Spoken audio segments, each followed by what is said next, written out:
ये next lecture है हमारा स्टेटमेंट और इन्फेरेंस का। इसमें हम आगे और क्वेश्चंस करने वाले प्रैक्टिस, सो दैट ये वाला कंसेप्ट जो एकदम क्लियर हो जाए आपको। ठीक है, आई होप अभी तक समझ आया आपको जितने भी क्वेश्चंस हमने प्रैक्टिस किया है, एंड आई होप आप लोग घर पे खुद से ट्राई किए होंगे। ठीक है, चलो नेक्स्ट क्वेश्चन देख लेते हैं एक बार।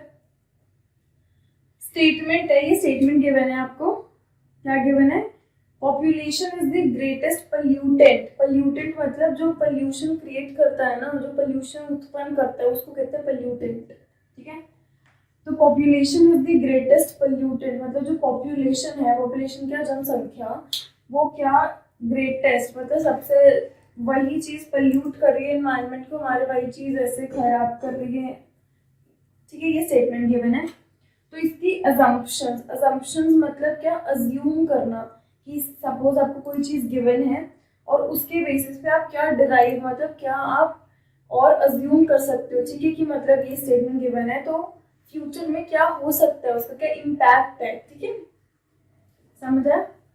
तो अजम्पशंस गिवन है ये दोनों, कि क्या लिखा है यहाँ पे, पॉपुलेशन जो है वो ग्रेटेस्ट पॉल्यूटेंट है। ठीक है, increased population is the greatest resource.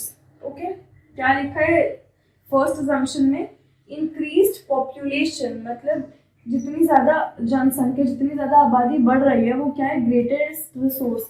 Resource मतलब क्या होता है, जैसे ट्रीज है, ये रिसोर्स है मतलब जिनसे हमें कोई बेनिफिट होता है, एक नेचुरल चीज जिससे हमें कोई बेनिफिट होता है।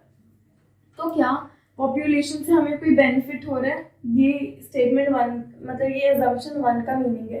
तो क्या ये वैलिड है किसी भी तरीके से? नहीं, देखिए स्टेटमेंट में किसकी बात हो रही है, पॉपुलेशन की और पॉल्यूटेंट की बात हो रही है। ठीक है, इन दोनों की बात हो रही है स्टेटमेंट में, लेकिन रिसोर्स तो कहीं मेंशन ही नहीं है, ये तो कहीं पे मेंशन ही नहीं है स्टेटमेंट में, तो हम ये कैसे बोल सकते हैं कि इसका बेसिस है?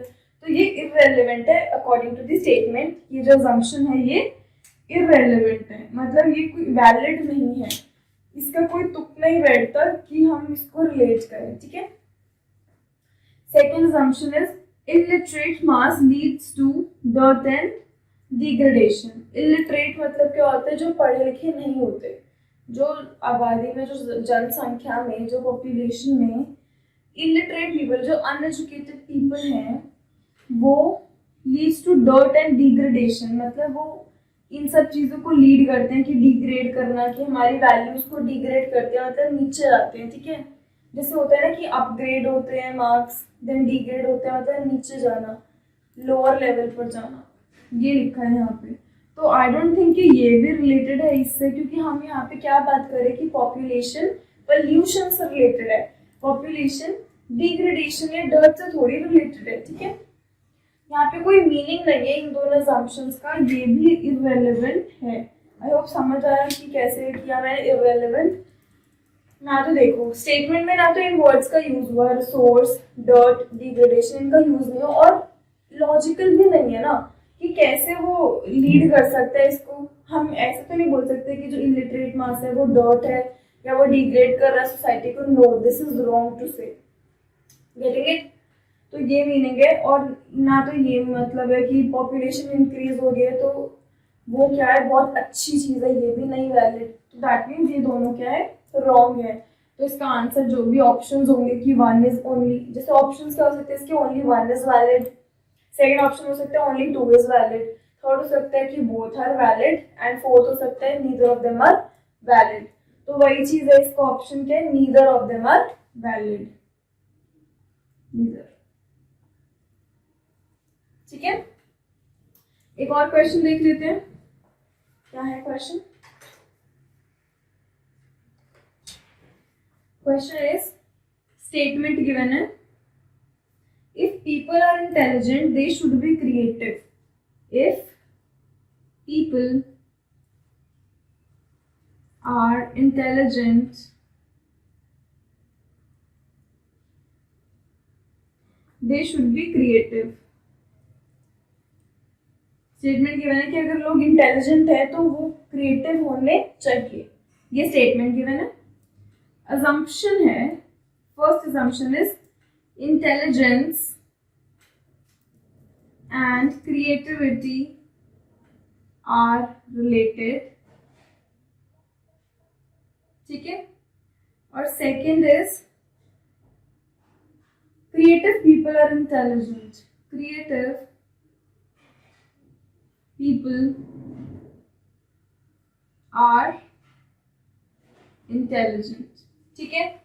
ये क्या है, क्वेश्चन गिवन है एंड अजम्पशन है, ठीक है। स्टेटमेंट गिवन है और अजम्पशन है, ठीक है। क्या बोल रही है स्टेटमेंट कि पीपल जो इंटेलिजेंट है, मतलब इंटेलिजेंट पीपल जो है उनको क्रिएटिव होना चाहिए, मतलब कि वो इनोवेटिव, जिसे कहते हैं ना कि क्रिएटिव बहुत ही ज्यादा लाइक क्रिएटिव है वो, तो वही चीज है कि इफ पीपल आर इंटेलिजेंट, अगर पीपल इंटेलिजेंट है तो उनको क्रिएटिव भी होना चाहिए, ठीक है। अजम्पशन देखो ये ना बहुत इंपॉर्टेंट, ये थोड़ा सा ट्रिकी क्वेश्चन है, ठीक है, क्योंकि अगर आप पहली बार इसको पढ़ोगे, सपोज ये कंक्लूजन होता, अजम्पशन नहीं होता, यहाँ पे होता कंक्लूजन, कि मतलब आप इससे क्या आउटपुट निकाल सकते, इससे क्या रिजल्ट निकल रहा है स्टेटमेंट से, ठीक है। तो यहाँ पे intelligence and creativity are related. अगर यहाँ पे अजम्पशन की जगह होता कंक्लूजन, तो ये डेफिनेटली करेक्ट होता। व्हाई? बिकॉज वही तो है ना कि हम इससे क्या ड्राइव कर सकते हैं कि कहीं ना कहीं इंटेलिजेंस और क्रिएटिविटी के आपस में लिंक्ड है, आपस में रिलेटेड है, ठीक है।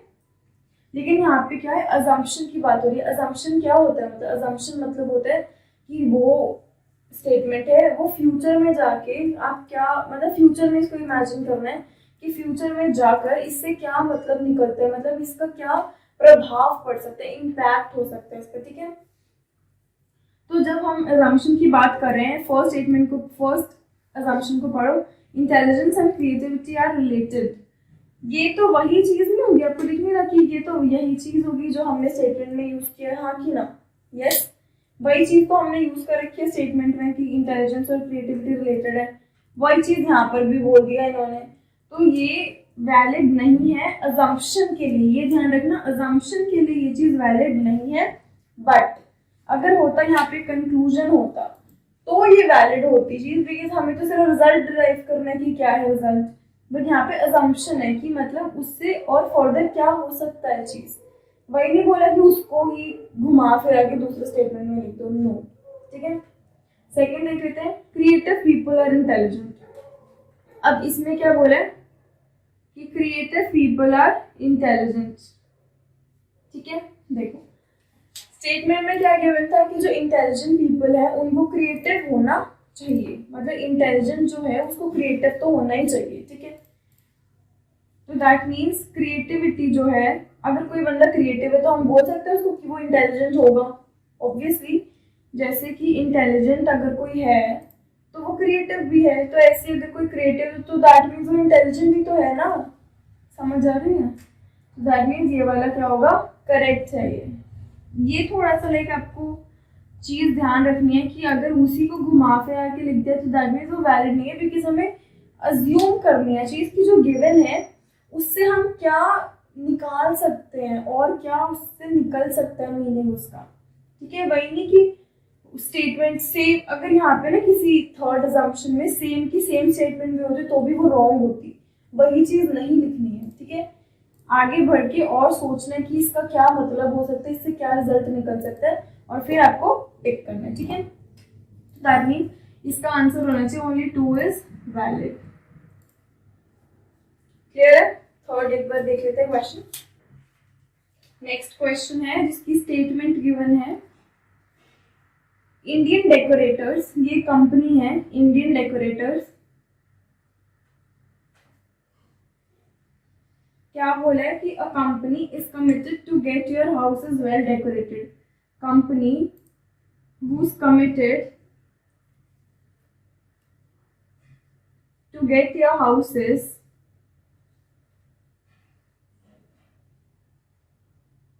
well decorated, ठीक है। ये स्टेटमेंट गिवन है कि जो इंडियन डेकोरेटर्स कंपनी है, डेकोरेशन कंपनी है कि मतलब जो आपके घर को डेकोरेट करती है वो कंपनी है, वो क्या है कि वो कमिटेड है कि आपको आपके घर को अच्छे से डेकोरेट करे, वो उनका यही काम है, ठीक है। ये गिवन है स्टेटमेंट में। तो इसके अजम्पशंस हैं, पहली चीज only this company can decorate houses, ये पहला है कि only this company, Indian decorator, only Indian decorator can decorate houses, ठीक है, ये फर्स्ट अजम्पशन है। ओनली भी है इधर, ओनली, ठीक है। Second is people desire to get their houses decorated by some good company, people desire to get their houses decorated by some good company,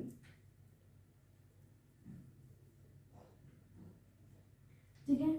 यहाँ पे किस चीज की बात हो रही है, सबसे पहले वो देखो, इंडिया मतलब घर के डेकोरेशन की बातें हो रही है यहाँ पे, ठीक है। तो थोड़ा लॉजिकली भी सोचने की क्या ट्रू है चीज, क्या ट्रू है। तो इंडियन डेकोरेटर जो कंपनी है वो कमिटेड है, क्यों, to get their houses well decorated, इसलिए वो कंपनी जो है वो कमिटेड है, ठीक है। सेकेंड चीज, ये हमारी जो स्टेटमेंट थी, अब असम्पशन क्या है, पहली चीज कि सिर्फ इंडियन डेकोरेटर ही हमारे हाउसेस को डेकोरेट कर सकती है, इज इट ट्रू। कितनी एन नंबर ऑफ कंपनीज होंगी जो हाउसेस डेकोरेट करती है, ठीक है, ऑल ओवर दी वर्ल्ड। तो ये तो रॉन्ग है ना, ये असम्पशन करेक्ट हो रही है कि सिर्फ और सिर्फ, ओनली लिखा है ना, ओनली, तो दैट मीन्स कि क्या बोलना चाहती है असम्पशन कि सिर्फ और सिर्फ इंडियन डेकोरेटर्स ही जो कंपनी है वो हमारे घरों को डेकोरेट कर सकती है, is it true. No it's not true, क्योंकि बहुत कंपनीज और भी हैं, तो ये नहीं है true. Second, people desire to get their houses decorated by some good company, मतलब लोगों की ये चाहत है, लाइक लोग चाहते हैं कि उनका हाउस को एक अच्छी कंपनी डिजाइन करे या अच्छी कंपनी डेकोरेट करे, इज इट ट्रू और नॉट, क्या ये सही है चीज। डेफिनेटली सही है। कौन चाहेगा कि अपने घर को किसी भी ऐसे ही लोकल किसी से भी, लाइक कोई वैलिड नहीं है, कोई भी मतलब अच्छा नहीं है, उसका रिव्यूज अच्छे नहीं है, उससे कैसे डेकोरेट करा सकती है कंपनी, नहीं करा सकती ना, डेफिनेटली नहीं करा सकती। तो सेकंड बोलती है, सेकंड असम्पशन है कि पीपल जो है, लोग जो है, वो किसी अच्छी कंपनी से अपना घर डेकोरेट कराना चाहते हैं, ट्रू और फॉल्स। ट्रू, डेफिनेटली ट्रू, यही तो चाहते हैं लोग। तो इसका आंसर क्या है, only second is valid. I hope clear है, बिकॉज थोड़ा सा लॉजिकली सोचना है कि क्या ट्रू हो सकता है। अब ऐसे तो देखो, और मतलब ये तो डेफिनेटली कि स्टेटमेंट से ही नहीं बना ना, थोड़ा आपने सोचा कि ये ट्रू हो सकती है चीज या नहीं हो सकती, फिर तो आपको पता चला कि हाँ ये कैसे ट्रू हो सकती है, बिकॉज लोग चाहते हैं ना, ये तो एक यूनिवर्सली प्रूवन पॉइंट है, यूनिवर्सल ट्रूथ है ये, कि मतलब हर जगह वैलिड है ये चीज, ठीक है। एक और क्वेश्चन देख लेते हैं फटाफट।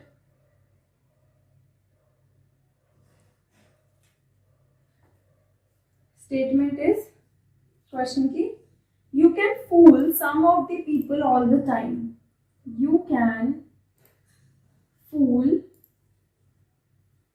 some of the people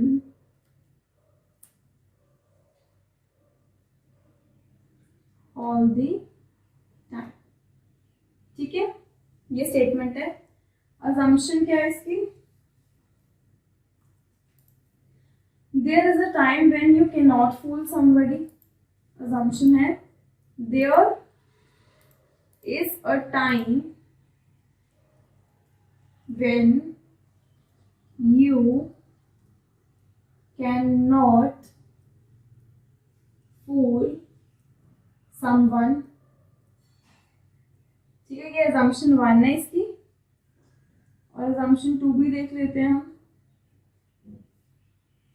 assumption 2 होगा, some people can be fooled all the time, some people can be fooled all the time। Video को पॉज करो, खुद से ट्राई करो, थोड़ा सा प्रैक्टिकली सोचो, थोड़ा सा लॉजिकली सोचो कि चलो क्वेश्चन स्टेटमेंट में वो चीज गिवन भी नहीं है, बट क्या आपको लगता है कि ये सही है चीज, क्या ये स्टेटमेंट सही है, तो दैट मीन्स वो डेफिनेटली सही होना चाहिए, ठीक है। तो pause this video and try it on your, alright.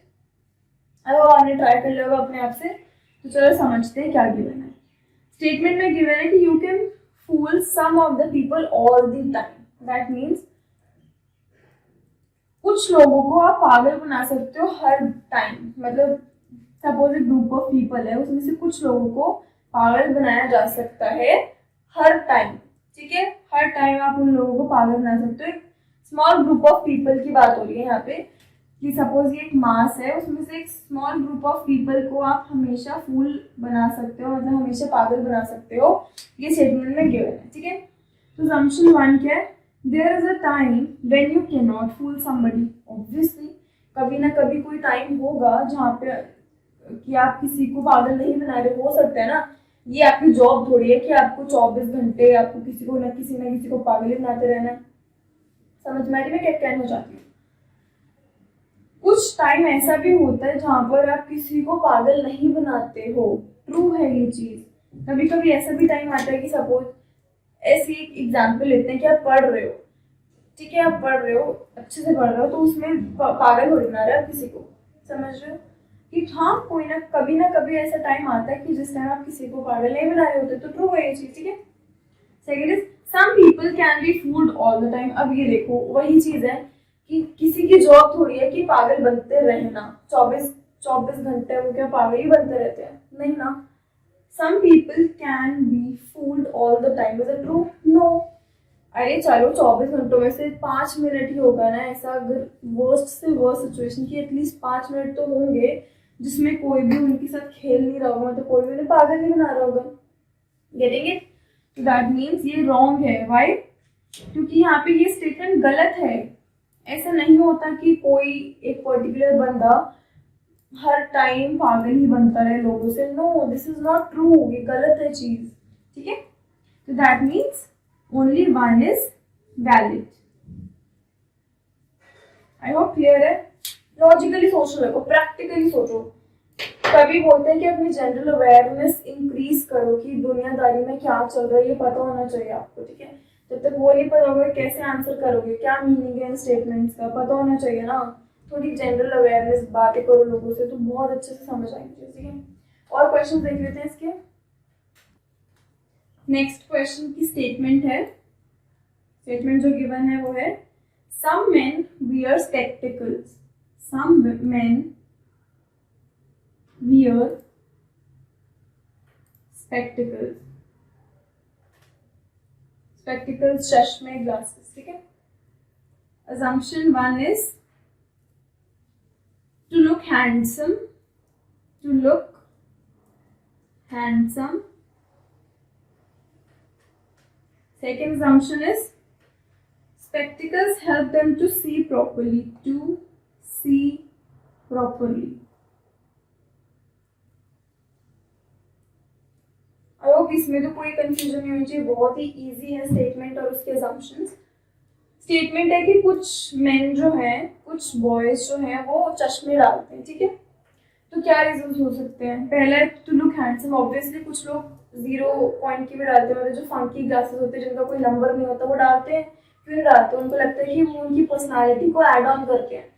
उनको लगता है कि वो उन्हें अच्छे लगते हैं, मतलब कि थोड़े इंटेलेक्चुअल्स लगते हैं, थोड़े इंटेलिजेंस लगते हैं, ऐसे लगते हैं. तो गलत नहीं है ऑब्वियसली. सी स्टेटमेंट बोल रही है कि कुछ मेन जो है वो चश्मे डालते हैं. ठीक है, तो उससे क्या कंक्लूड कर सकते हैं हम? क्यों डालते हैं? To look handsome. ट्रू और नॉट? Yes true. बिकॉज भाई जो अभी रीजन हमने डिस्कस किया कि जो फंकी ग्लासेस डालते हैं, क्यों डालते हैं? वो अच्छे दिखने के लिए डालते हैं ना, नहीं तो कोई शौक थोड़ी हो ना कि चलो चश्मा डाल लो. Second, to see properly. अब जिनकी रियली आईज वीक है, जिनकी असल में ही आईज वीक है, वो तो चश्मे डालेंगे ही ना प्रॉपरली देखने के लिए. तो ये भी क्या है? ट्रू. अग्री. वही चीज है कि हैंडसम दिखने के लिए, मतलब गुड लुक्स के लिए भी डालते हैं लोग स्पेक्स, या फिर प्रॉपरली देखने के लिए भी. अगर उनकी आईसाइट वीक होती है तो प्रॉपरली देखने के लिए भी डालते हैं. क्यों नहीं डालते? तो that means both are valid. Alright, I hope इसमें कोई कंफ्यूजन नहीं है आप लोगों को. एक और क्वेश्चन देख लेते हैं. क्वेश्चन की स्टेटमेंट गिवन है it is assumed that new education policy जो आई है आई होप सब लोग एजुकेशन पॉलिसी के बारे में अवेयर हैं जो भी आई है। तो प्लीज अगर कोई नहीं अवेयर तो प्लीज जाओ यूट्यूब पर सर्च करो कि क्या है ये एजुकेशन पॉलिसी, बिकॉज जो भी करंट टॉपिक्स होते हैं, जो हॉट टॉपिक्स होते हैं, उनको अवेयर होना ही चाहिए आप लोगों को उनके बारे में, ठीक है।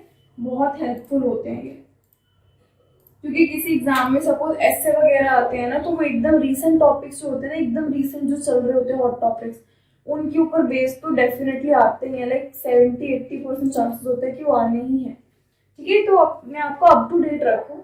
Alright, knew it is assumed that new education policy will bring major modification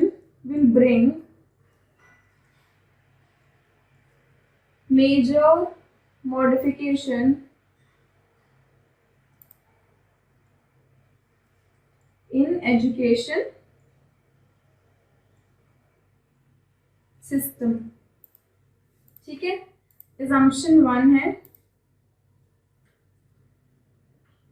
present education system is inconsistent with national needs. Presently जो एजुकेशन सिस्टम है, एजुकेशन सिस्टम वो इनकंसिस्टेंट है, ठीक है। सेकंड है present education system needs changes. Present education system needs changes, ठीक है। ये गिवन है स्टेटमेंट और अजम्पशंस उसके। तो क्या है स्टेटमेंट कि जो न्यू एजुकेशन पॉलिसी है, ये अज्यूम किया जाता है, ये माना जाता है, बिलीव किया जाता है कि न्यू एजुकेशन सिस्टम मॉडिफिकेशन लाए, न्यू एजुकेशन पॉलिसी एक मॉडिफिकेशन लाएगी इसमें एजुकेशन सिस्टम, ठीक है। ये स्टेटमेंट है। ऑलराइट, और उसके अजम्पशन गिवन है कि जो प्रेजेंट एजुकेशन सिस्टम है वो इनकंसिस्टेंट है, मतलब वो मेल नहीं खाता है। कंसिस्टेंसी होता है ना कि रेगुलरपन, और इनकंसिस्टेंसी होता है कि ब्रेक्स है, लाइक कंसिस्टेंट नहीं है वो। Present education system needs changes, ठीक है। तो चलो सोचो कि किसी चीज को मॉडिफाई करने की जरूरत क्यों पड़ती है? जब उसमें कोई गलती हो, जब वो प्रॉपरली सबकी नीड्स को सेटिस्फाई ना कर रहा हो, इसलिए करते हैं चेंज, नहीं तो क्यों करें? अगर कोई बहुत अच्छे से चल रही है, जो 100%, 100 तो कभी नहीं होता, लाइक जो 99.9% लोगों की नीड्स को सेटिस्फाई कर रही है, तो उसमें मॉडिफिकेशंस क्यों लाए? जब वो इतना अच्छा चल रहा है, इतना अच्छा ग्रो कर रहा है वो, तो क्यों लाए? नहीं, मतलब चेंजेस क्यों लाए, है ना।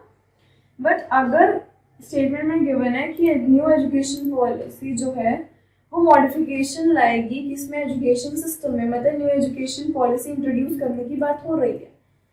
तो अगर ये इंट्रोड्यूस करने की बात हो रही है तो दैट मीन्स पिछला जो ओल्ड सिस्टम है, पिछला जो ओल्ड पॉलिसी है वो इनकंसिस्टेंट होगी, मतलब वो सबकी नीड्स को सेटिस्फाई नहीं कर रही होगी, या वही चीज गिवन है यहाँ पर भी। तो दैट मीन्स ये ट्रू है और ये भी ट्रू है। क्यों ट्रू है समझ आ रहा है? बिकॉज कोई नई चीज को ऐसे सोचो ना कि कोई नई चीज को इंट्रोड्यूस क्यों करते हैं, क्योंकि जब कोई पुरानी चीज सही नहीं होती तभी न्यू चीज को इंट्रोड्यूस किया जाता है। तो वही इन स्टेटमेंट्स में गिवन है, समझ आए? तो that means both are valid, correct, ठीक है। तो थोड़े से और क्वेश्चन देख लेते हैं। क्वेश्चन, नेक्स्ट क्वेश्चन इज, जिसकी स्टेटमेंट गिवन है, स्टेटमेंट क्या है? Education and wealth leads to progress. Education and wealth to progress.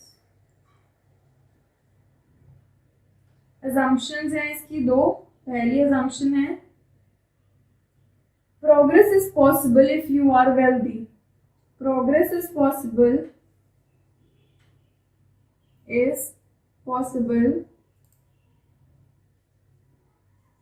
if you are wealthy. ये पहली assumption है।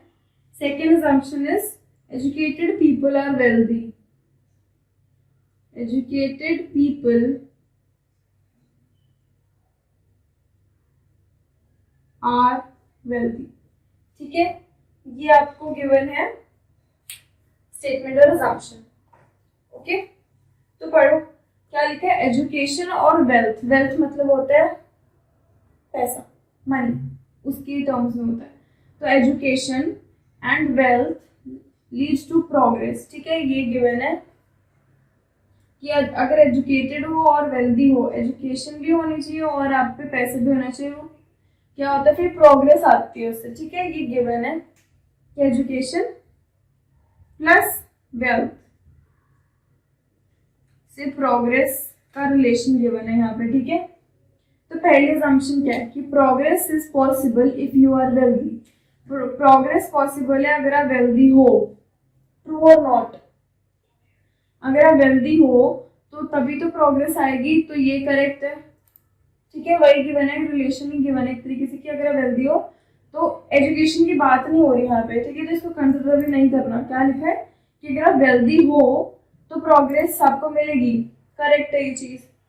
Second, educated people are wealthy. अब इन दोनों में कनेक्शन हो रखा है, मतलब इन दोनों में रिलेशन बता रखा है, educated people are wealthy. Is it true? Is it possible? No. अगर आप क्वेश्चन की टर्म्स में देखो तो भी ट्रू नहीं है, बिकॉज उनमें रिलेशन ही नहीं गिवन। और सेकेंड चीज, अगर आप वैसे सोचो कि जो एजुकेटेड होते हैं वो क्या उन पे पैसा होता है, नॉट ऑलवेज ट्रू। ठीक है, मतलब काफी केसेस होते हैं जिसमें ट्रू होता है, काफी केसेस होते हैं जिसमें ट्रू नहीं भी होता। ठीक है, तो जनरली भी सोचना है, क्वेश्चन के अकॉर्डिंग अगर मिल रहा है तो भी सोचना है। ठीक है, समझ आया? Progress is possible if you are wealthy. Wealthy हो तो प्रोग्रेस पॉसिबल है, करेक्ट है। Educated people are wealthy, educated people wealthy होते हैं। True and not true, like you are not sure. ठीक है, तो आप कह नहीं सकते कि ये ट्रू होगा या नहीं होगा। That means only one is valid, because हमें वैलिडिटी उसकी बतानी होती है जिसमें हम 100% श्योर होते हैं कि हाँ वो तो करेक्ट है चीज। ठीक है, एक लास्ट क्वेश्चन देख लेते हैं हम। स्टेटमेंट गिवन है, politicians become rich by the votes of people. Politicians become rich by votes. ठीक है, assumption given है, people votes to make politicians rich. People vote to make politicians rich. ये पहली assumption है। दूसरी है politicians become rich by their virtue. Politicians become rich by their virtue. ठीक है, ये क्वेश्चन है और उसकी assumption। स्टेटमेंट क्या गिवन है कि पॉलिटिशियंस जो हैं वो रिच होते हैं कैसे? वोट से। मतलब ये ना थोड़ा इनडायरेक्ट सा है कि अगर आप उन्हें वोट करोगे तो उनकी सरकार बनेगी। अगर ऐसा होगा तो ऑब्वियसली उन्हें मनी मिलेगी। मिलेगी कि नहीं? क्योंकि वो काम कर रहे हैं तो मिलेगी। तो ये थोड़ा सा इनडायरेक्टली आपको गिवन है कि वो वोट करते हैं लोग, तो उनके वोट से वो रिच बनते हैं। ठीक है, ये स्टेटमेंट गिवन है। अब असम्पशन, पहली असम्पशन है कि पीपल वोट करते हैं पॉलिटिशियन को अमीर बनाने के लिए। ट्रू है क्या? ऐसे वोट इसलिए किया जाता है? नहीं, वोट इसलिए किया जाता है कि उनकी सरकार बने। तो ये तो गलत है ना असम्पशन कि पीपल वोट करते हैं पॉलिटिशियन को रिच बनाने के लिए। ऐसा इसलिए वोट करते हैं लोग? नहीं, इसलिए नहीं वोट करते। तो दैट मीन्स ये रॉन्ग है। Second, politicians become rich by there virtue. Virtue मतलब होता है उनका सदाचार, कि लाइक उनका बिहेवियर। ठीक है, उनके बिहेवियर से वो रिच बनते हैं, ऐसा भी नहीं है। अगर आपका बिहेवियर अच्छा है तो आपको लोग जानेंगे, आपको लोग अप्रिशिएट करेंगे। ठीक है, लेकिन उनसे आप रिच नहीं बन सकते। पॉइंट है कि नहीं? आप समझ आओ। Politicians become rich by their behaviour. No, this is also not true. जब तक वो काम नहीं करेंगे तब तक वो रिच नहीं हो सकते। मतलब जब तक उनके पास पैसा नहीं आ सकता, जब तक वो काम ही नहीं करेंगे। कोई घर पे अनएम्प्लॉयड है, वो कैसे रिच बन सकता है?